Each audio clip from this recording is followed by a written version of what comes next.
हाय दोस्तों, मैं हूँ प्रगति और स्वागत करती हूँ आप सबका मेरे इस यूट्यूब चैनल पे जिसका नाम है खुशी मोटिवेशन। आज के इस वीडियो में जानते हैं दोस्तों फेमस साइंटिस्ट आइजैक न्यूटन की कहानी। जी हाँ दोस्तों, आइजैक न्यूटन का नाम तो आप सभी ने सुना ही होगा, जिन्होंने एक सेब के पेड़ के नीचे बैठकर ग्रेविटी का आविष्कार कर दिया था। लेकिन ऐसे सिर्फ सेब गिरने से उन्होंने ग्रेविटी का एहसास हो गया था। दोस्तों सबसे पहले वो कहते हैं ना दोस्तों, जो पानी से नहाएगा वो लिबास बदलेगा और जो पसीने से नहाएगा वो इतिहास बदलेगा। ऐसा ही इतिहास बदलने वाली कहानी न्यूटन की भी है। सबसे पहले दोस्तों, अगर आपने मेरे चैनल को अभी तक सब्सक्राइब नहीं किया है तो प्लीज़ जल्दी सब्सक्राइब कर लीजिएगा, क्योंकि मेरी वीडियोस हर उम्र के लोगों के लिए होती है, अच्छी अच्छी प्रेरणादायी लोगों की होती है, जिससे कि आपको प्रेरणा मिले और आप भी अपनी ज़िंदगी में सफल हो जाए।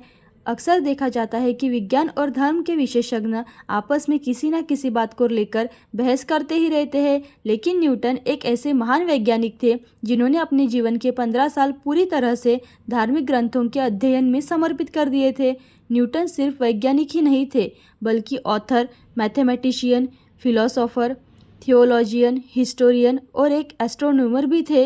न्यूटन ने पारस पत्थर को बनाने की भी काफ़ी कोशिश की थी। वे जादू टोने में भी विश्वास किया करते थे। न्यूटन की लाइफ और डार्क सीक्रेट्स के बारे में कई सारी किताबें लिखी जा चुकी है, लेकिन उन किताबों की जानकारी आम लोगों को नहीं दी जाती है।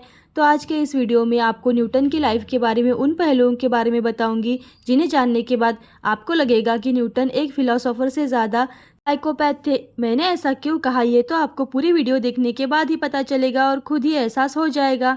सन 1643 में महान एस्ट्रोनॉमर गैलीलियो की मौत के 4 दिन पहले ही 4 जनवरी 1643 में इंग्लैंड में एक महान वैज्ञानिक का जन्म हुआ था, जिनका नाम रखा गया था आइजैक न्यूटन। न्यूटन की मां का नाम हेना आसिस्कोफ न्यूटन था। न्यूटन के जन्म के पहले ही उनके पिता का देहांत हो गया था, इसलिए न्यूटन की मां ने उनके पिता आइजैक के नाम पर ही बच्चे का नामकरण कर दिया था।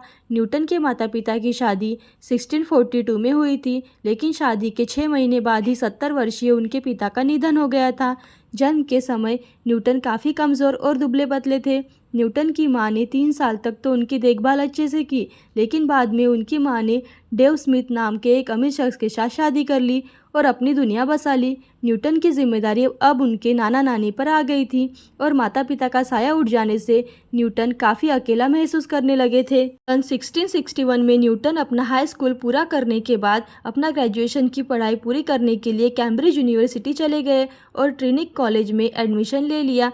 वे कॉलेज की पढ़ाई तो किया करते थे ही, लेकिन उसी के साथ नई चीज़ें सीखने को लेकर भी वह उत्सुक रहा करते थे कि उन्होंने अरस्तु, प्लास्टो, गैलीलियो, डेस्कार्ट, कैपलस जैसे वैज्ञानिकों के बारे में सब कुछ पढ़ लिया था। उन सभी के आविष्कारों और रिसर्च से न्यूटन काफ़ी ज़्यादा प्रभावित थे। सन 1666 में जब न्यूटन पोस्ट ग्रेजुएशन की पढ़ाई कर रहे थे, तभी इंग्लैंड में प्लेग बीमारी ने अपना आतंक फैलाना शुरू कर दिया था। देखते ही देखते बीमारी विकराल होती गई और इससे बचने के लिए यूनिवर्सिटी के सभी स्टूडेंट को उनके घर भेज दिया गया। अब न्यूटन अपने घर आ गए और अब वो कहानी आती है जो हमें बचपन से सुनाई जाती है। एक दिन न्यूटन अपने घर पे आंगन में बैठे थे और बैठे कि अचानक उनके ऊपर एक सेब आकर गिरा और तभी उन्होंने सोचा कि यह सेब आखिर नीचे ही क्यों गिरा, ऊपर की तरफ क्यों नहीं गया। न्यूटन समझ गए कि पृथ्वी के अंदर कोई ऐसी शक्ति ज़रूर है जो सभी चीज़ों को खींचने का काम करती है। लेकिन क्या वाकई में न्यूटन के ऊपर सेब गिरा था? इस बात को लेकर कोई पुख्ता सबूत भी नहीं है दोस्तों। बहुत से रिसर्च ने यह कहा है कि न्यूटन ने अपनी बालकनी में खड़े होकर सेब को गिरते हुए देखा था, तो कुछ लोगों का यह भी मानना है कि सेब गिरने की कहानी बाद में एक फ्रेंच ऑथर द्वारा बनाई गई थी। असल में ग्रेविटी का आविष्कार न्यूटन ने अपने दिमाग में एक थॉटफुल एक्सपेरिमेंट के ज़रिए ही किया गया था। गणित की तो वो उन्हें बारीकी से समझ थी ही। न्यूटन ने सोचा कि अगर एक पहाड़ी पर खड़े होकर एक तोप की मदद से गोला चलाया जाए तो वह कुछ देर तक ज़मीन पर आ गिर जाएगा, लेकिन उसमें अगर ज़्यादा फोर्स लगाई जाएगी तो वह अधिक दूर तक चला जाएगा और अगर उस गोले को लगातार फोर्स मिलती रहेगी वह पृथ्वी पर नहीं गिरेगा, बल्कि एक पृथ्वी के कांस्टेंट ऑर्बिट में पहुंचकर पृथ्वी के चक्कर लगाता रहेगा और फोर्स ना मिलने पर पृथ्वी की शक्ति गोले को नीचे गिरा देगी, यानी अपनी ओर खींच लेगी। बस यहीं से उन्हें ग्रेविटी के बारे में असली आइडिया आया। प्लेग के बाद कॉलेज दोबारा खोल दिए गए और कैम्ब्रिज यूनिवर्सिटी से न्यूटन ने अपनी पोस्ट ग्रेजुएशन की डिग्री हासिल कर ली। उसके बाद न्यूटन रॉयल सोसाइटी के मेंबर बने और यहाँ उन्होंने उनकी मुलाकात रॉबर्ट हुक से भी हुई, जिनका नाम बायोलॉजी के आपने सुना ही होगा।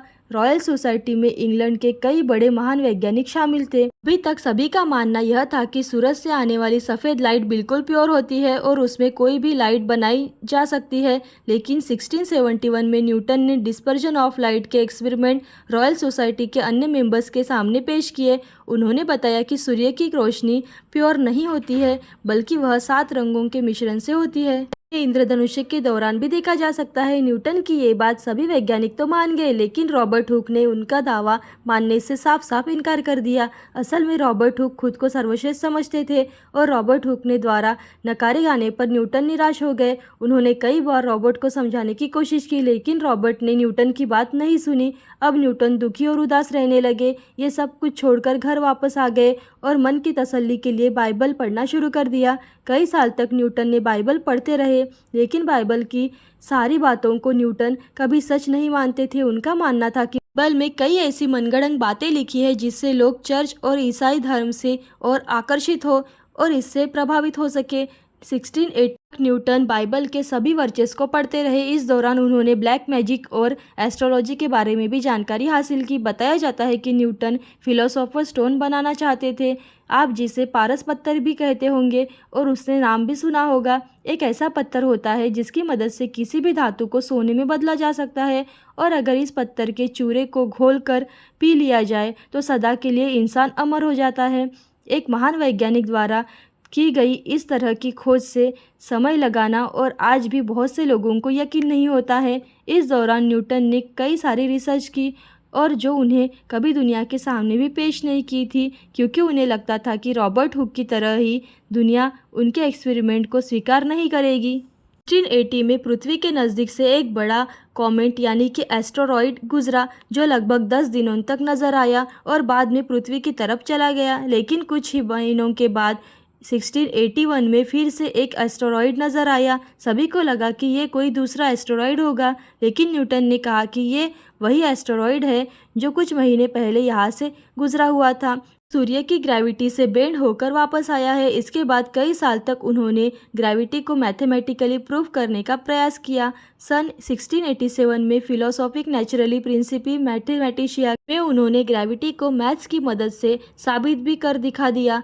31 मार्च सन 1727 को बीमारी और गॉल ब्लैडर में स्टोन के कारण न्यूटन की मौत हो गई थी। न्यूटन ने अपने जीवन में शादी नहीं की थी, या ऐसा भी कहा जा सकता है कि उन्होंने कभी इस दौर ध्यान ही नहीं दिया। न्यूटन पूरी जिंदगी वर्जिन ही रहे। उनकी मौत के बाद भी उनके घर में एक संदूक मिली थी जिसमें कई सारे नोट्स बरामद हुए थे, जिनमें उन्होंने कई सारी कैलकुलेशन की हुई थी। साथ ही एक पेपर पर उन्होंने लिखा था कि 2060 के बाद दुनिया का अंत हो जाएगा। 2003 में बीबीसी ने पहली बार इस बात का खुलासा किया गया था, जिसके बाद पूरी दुनिया में ये बात फैल गई थी और चैनलों पर इसी तरह की खबरें आने लगी थी। The end of world in 57 years, partly like it's 2016 and world will be and in 2016। कहा जाता है कि बाइबल के आधार पर ही न्यूटन ने 2060 में दुनिया खत्म होने की भविष्यवाणी की थी। तो वही कुछ लोग का यही भी मानना है कि न्यूटन ने लोगों के अंदर आशा जगाने के लिए ऐसा कहा गया था। 2060 के पहले दुनिया खत्म नहीं होगी, लेकिन इसे मीडिया ने मसाला बनाकर और कुछ ऐड करके पेश किया गया था। न्यूटन के लिखे हुए नोट्स बाद में नीलाम किए गए और उनके ऊपर आधारित कई किताबें भी लिखी जा चुकी है।